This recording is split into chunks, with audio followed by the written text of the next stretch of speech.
Okay, so I think we'll go ahead and get started. So I'm really excited to be here. I'm really excited to share, and I'll leave some time at the end to get to know some of you, and feel free to ask any questions that you have about tech, entrepreneurship, or anything that I share that resonates with you. I'll also share information about how you can just stay in touch with me afterwards. Okay. So I am Jumoke Dada. I'm based in the US, and I should preface and say that a lot of the information that I'm sharing is local, but you will get some general ideas of what you can do where you live. I do understand that this is a global conference, and some of the information may not apply, but you can look for something similar where you are. Okay, mine. Okay, so I'm the creator of the Tech Women Network. It's an online community and career development platform for women with technical skills. I'm also the producer of something called the Hugh Tech Summit. It actually stemmed from the Tech Women Network, and it's an annual conference for women of color in tech, just to keep them inspired, educated, and empowered. So I provided my Twitter information there. My name on every platform. If you want to connect with me on LinkedIn, I'm there too, with my middle initial. But let's get started. So who is this woman that's before you, right? My path is interesting. It's not really straightforward. I know I saw in the chat room that there are some individuals of Nigerian descent in here. I am a Nigerian American, raised in New York City. And I just kind of went through the path of going to school and college. I studied computer information science, and eventually started working in the corporate space in tech during a time when there weren't a lot of women in the space. And after some years in the corporate setting, I started my own business, and now I do consulting work, and I empower other women in tech and create platforms for them to share their skills. So as I just shared, that's been my path. Again, school, working in. I've done everything from application development work. I've been a quality assurance tester. I've drafted technical documents and more in the corporate space. So I have a very vast background before jumping into entrepreneurship, and I'll share more about it. So over the years, this is what I've built. I refer to it as my Dadaverse, play off of my last name, Dada. And these are like just different brands that I've built or projects that I've worked on over the years. So Signature Red is my company. That's, if you think of like an umbrella, it's above everything. I shared a little bit about the Tech Women Network. That's the online community and career development platform for technical women.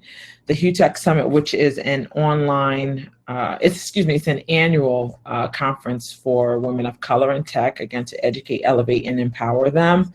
I also have Techie Soup Brunch, which is changing. I'm in the middle of pivoting some things because of what's happening with COVID, but Techie Soup Brunch was a meetup at restaurants and cafes for women and men to just get together and talk about tech. If you enjoy good food, you're able to just have brunch and just talk. And Techrapy is an annual spa day. It's just a retreat for women in tech. So all of that falls under the umbrella of my company, Signature Red, all of those brands. I'm also a contributor. I write about women in tech for Forbes Women. I started that a couple years ago. So I'm always looking for just women that are doing great things, who work behind the scenes, etc. And last but certainly not least, I give back through something called Project Aloe. Over the summer, I give care packages to girls that are have just graduated high school and going off to college, and just give them advice on what to expect at college with life.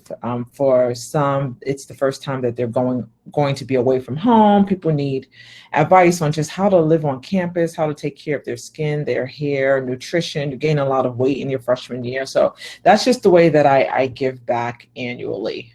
So that's my Dadaverse. So let's get started. And to start, I want to talk about. I just want to share a quote from someone that I admire. Everyone knows about Oprah Winfrey and just what she's been able to build for herself. And a quote from her just says, "Don't worry about being successful, but work towards being significant, and the success will naturally follow." And that resonates with me as someone who does what I'm passionate about. Like, I don't always take the route of just pursuing money. I like to do things that make an impact in different ways. Like if you follow, you'll see that there are two elements that are always present with everything that I do. It's three. Empowering women and girls, education, and then helping or bringing people together through a community. So with all of that and all of my experiences over the years, I've had to learn some things about navigating working in a corporate space, and then some of my passions and talents outside. And through that, I've learned a number of things in terms of entrepreneurship. And over the years, I've also given a lot of advice to people that are just trying to figure things out for themselves. We're in a unique time now with this pandemic, and people are, really trying to take a look at their life and what they're doing and what they're passionate about and what can make money for them, and just, all of these things. And I'm with you too. So with that, I just want to share 5 basic paths to consider for entrepreneurship, and I'll break them all down. But one, if you are, again, technical women, you're working in a corporate space, then you can become a business owner, and we'll share more about that. And that is just, it can be related to what you're doing, or it can be something totally different. You can become a consultant if you're an expert in your field in some capacity. That's similar to being a business owner, but you consult. I'm a freelancer, and that's where you just work on different projects based on your skill. You can start teaching, you can become an educator, or you can do something in the realm of philanthropy or humanitarian work and become a nonprofit leader. If you don't have big dreams and goals, you'll end up working for someone that does. And so that's a quote. I saw that, and again, it resonates.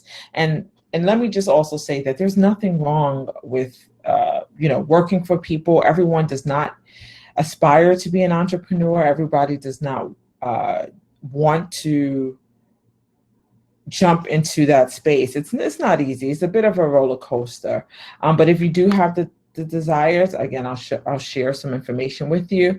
But there's nothing wrong with being part of making impact at a company. But if you desire and you have dreams to be an entrepreneur, you should pursue it. Okay, so let's start first with being a business owner. And again, for the purpose of this presentation, it means that you run and operate your own business or startup. Okay, so the first thing you would need to do is identify your product or service.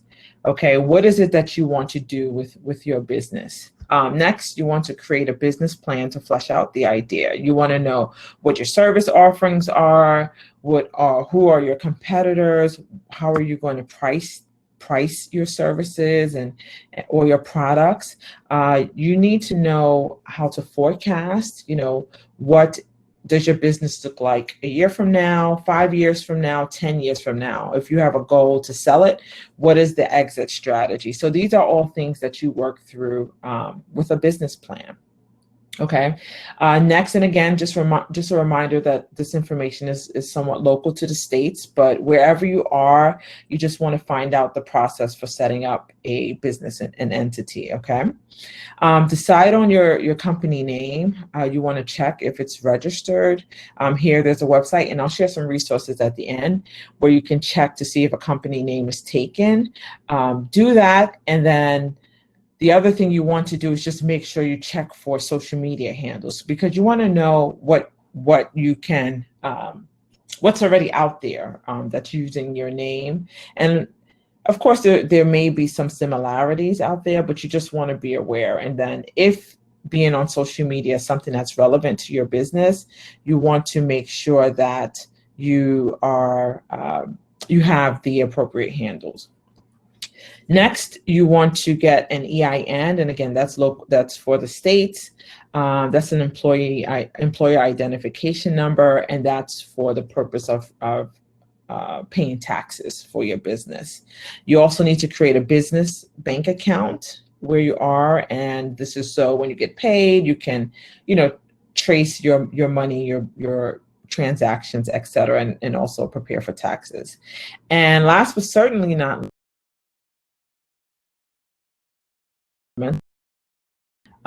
for business, or either taking some sort of course. That's something that I didn't do initially when I started my business. I just jumped into it, right? And then I realized that I needed to kind of step back and learn a few things about business.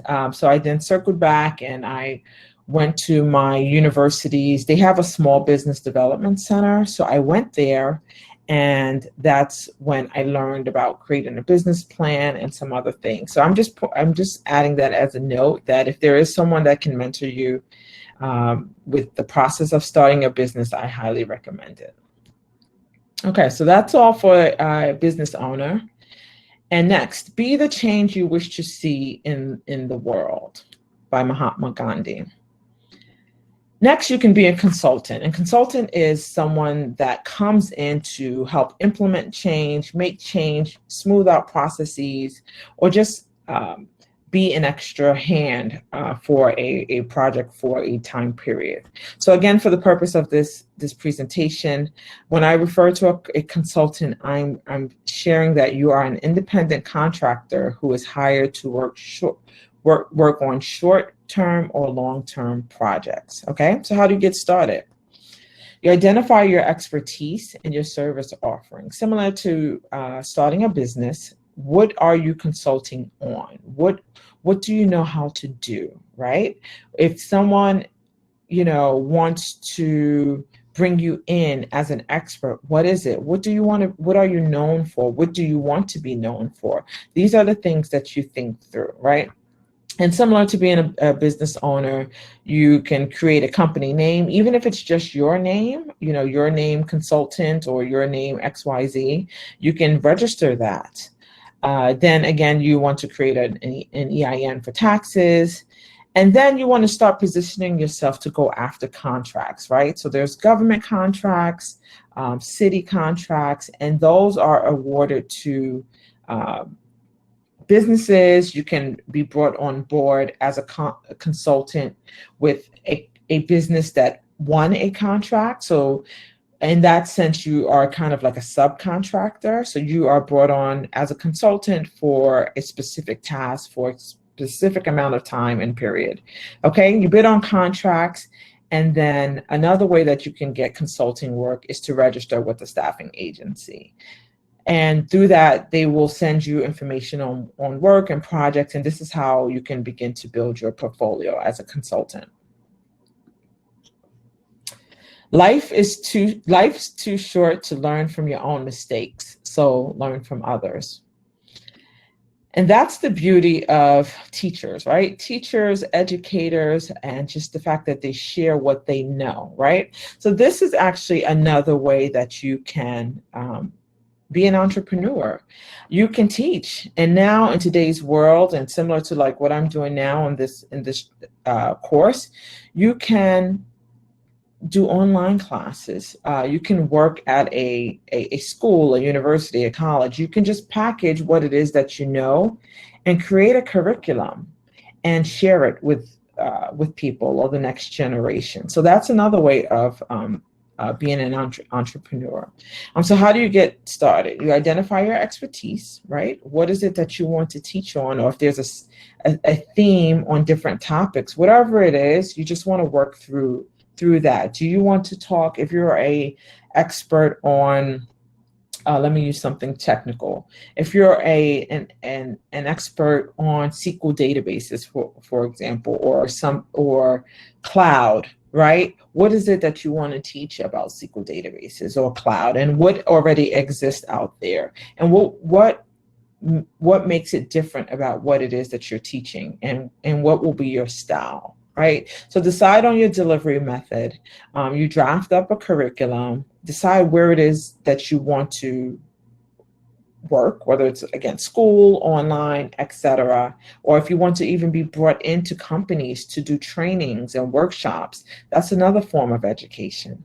And then just get started, start applying, but just make sure that you flesh out your curriculum first, okay?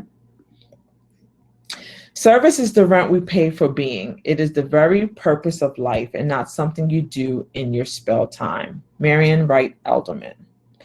And I wrote about, I chose that quote because I just think it's so, the work that nonprofit leaders and philanthropists and humanitarians do is so important.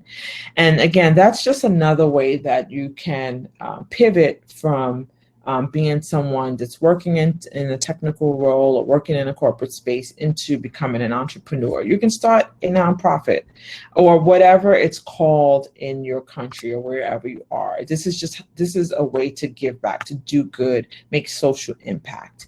So here we have a process where you become a founder, or you create something called what's called a 501c3 nonprofit organization. As that, you can earn a salary as a director of the organization, and you can bring on staff, you can apply for grants, etc. So how do you get started?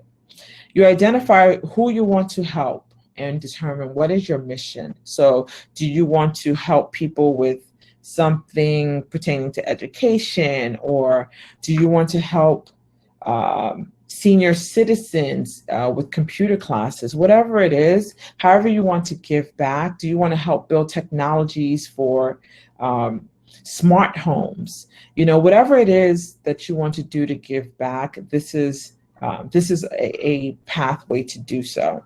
So get started. You identify your mission, who you want to help, and your mission.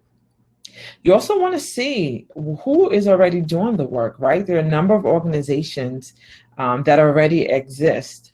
Does it make sense to start something else? Can you combine with them? Can you add an extra arm to what they are already doing? Can this be a social enterprise component at your company? Maybe it's something your company isn't doing. But again, these are the ways that you can start thinking about how to be a leader in the nonprofit space.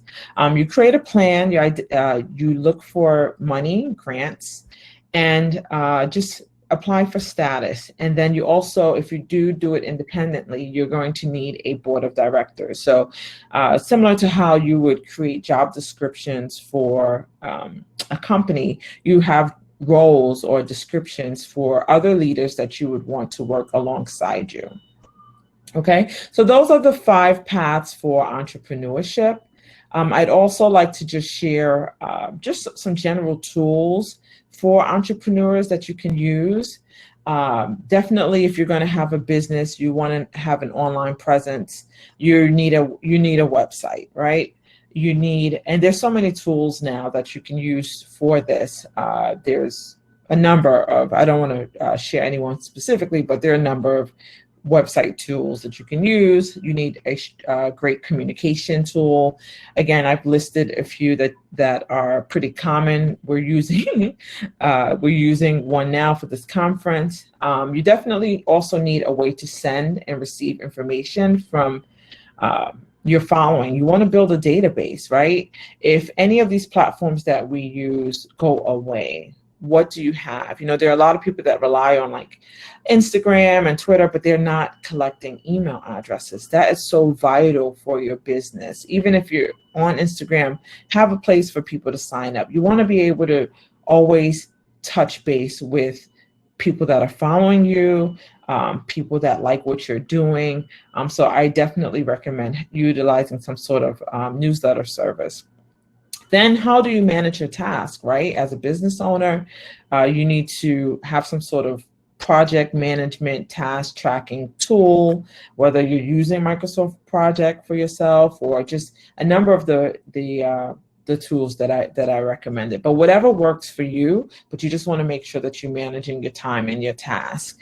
And that leads me into goal setting also, like back to what I shared about what does your business look like when you're planning your business. You want to just make sure that you have your method in which you're tracking your goals to make sure that you're meeting them, your 1-year goal, your 5-year goal, your 10-year goals. They should live somewhere. I know at the beginning of the year, a number of people like to do vision boards. So that's something else that you can consider, but you need to have tasks that you track and you measure, okay? And lastly, to save yourself some time, you want to see what it is that you can automate. Like I shared about newsletters, social media. There are a number of tools that you can utilize to communicate with your audience, to transfer information from one platform to another so that everything isn't manual. You just want to make sure that when you're running a business, you're not bogged down with a lot of the day-to-day admin like work, okay? So those are some general tools that I recommend for entrepreneurs. And then here are some resources. And again, this is very local, but just look for something like this where you are. Whether you are starting a business, go to your government website to find out how to start a business and follow those steps. If you're looking for a business name, again, this is a government website where you can search to see if the name already exists. And as I recommended, you can also just search on social media too to just see what's out there. Then you want to protect your name. You want to protect your name. You want to protect your brand. So here we do something where you have to trademark. You can trademark, you can copyright it. So I provided that resource also. For mentorship, there's an organization called SCORE. And SCORE, what's awesome about it is that it's actually individuals that are retired that mentor people that are still working. So this could be the vice president of a tech company or a former accountant, etc. These are people that have knowledge and specific skill sets that they now want to share with entrepreneurs. So score.org is a really great resource. For nonprofit creation, I share an individual that helped me with mine, but there are, again, a number of start your nonprofit resources and tools out there. So definitely look for what exists in your area.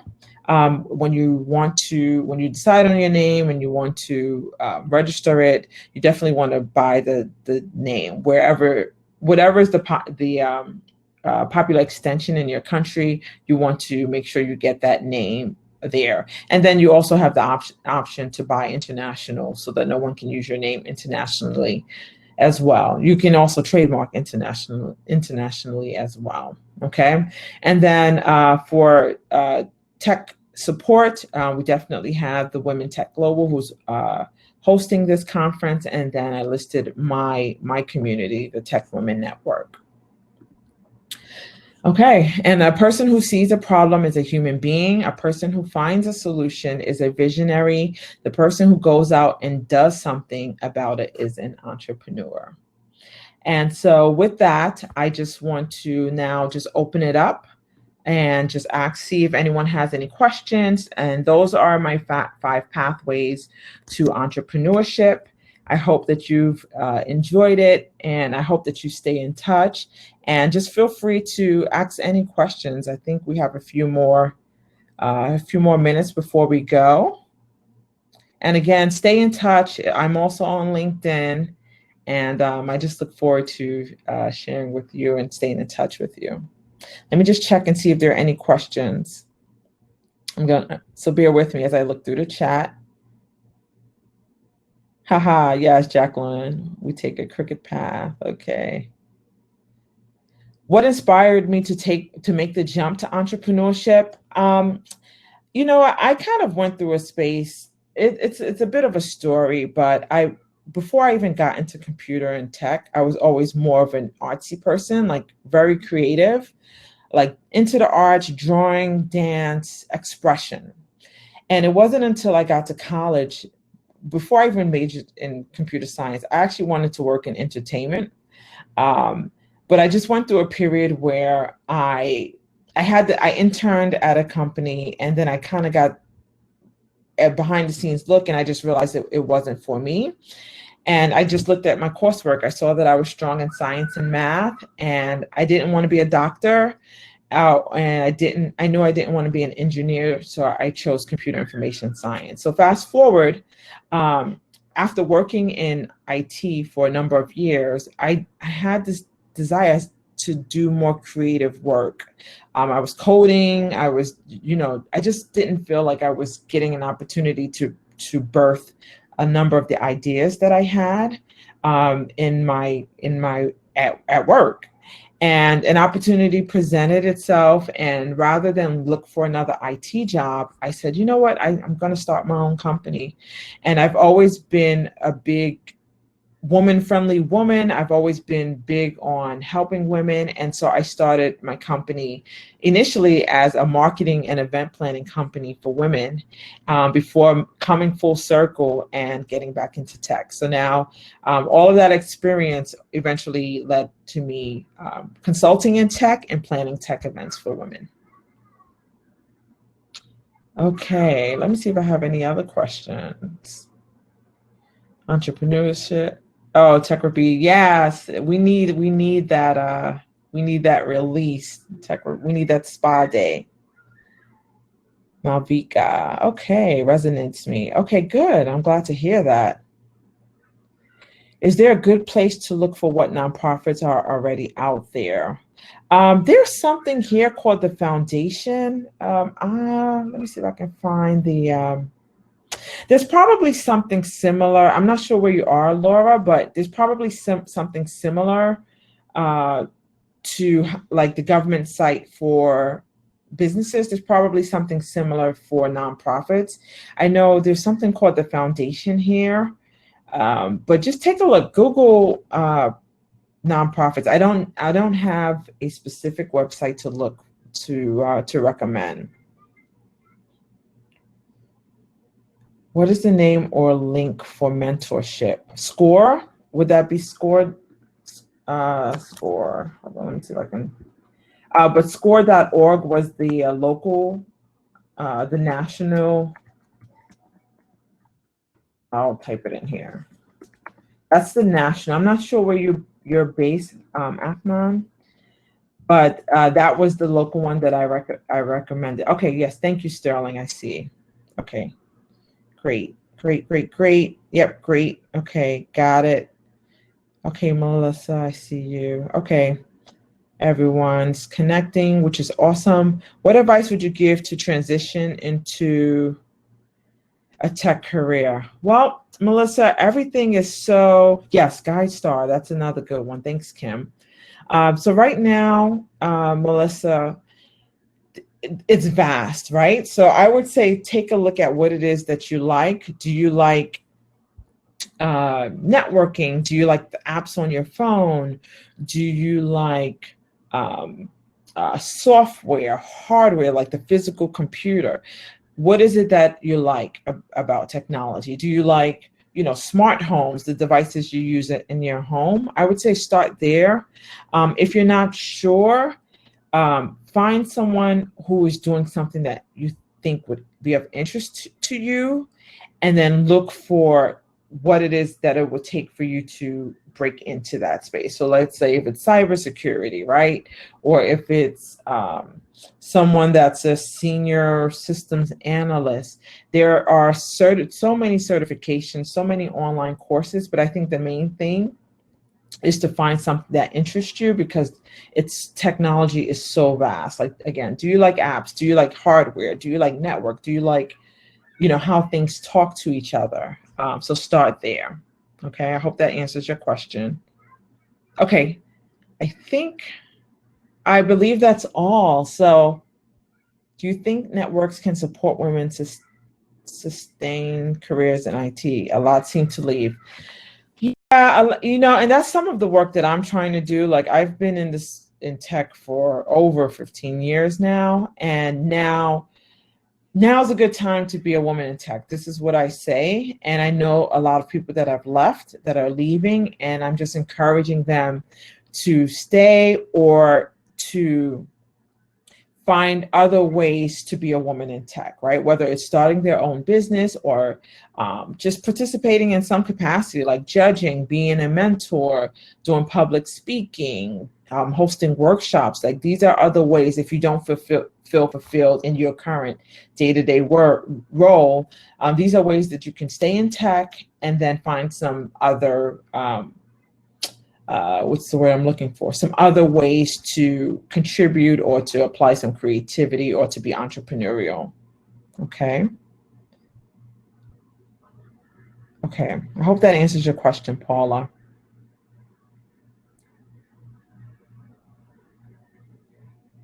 Okay, so I think this is it. So thank you everyone for joining. I'll put my LinkedIn. I think my LinkedIn isn't on there, but I'm on LinkedIn. Just please bear with me. Okay, hold on. I'll put it in the chat. But it's my name with my middle initial. Okay. You'll see me with my big hair. This should be it, okay? And yet, if you're a woman in tech, please sign up for the network. It's really easy. Just create a profile on there, and and I will see you there. Thanks, everyone. Have a good day.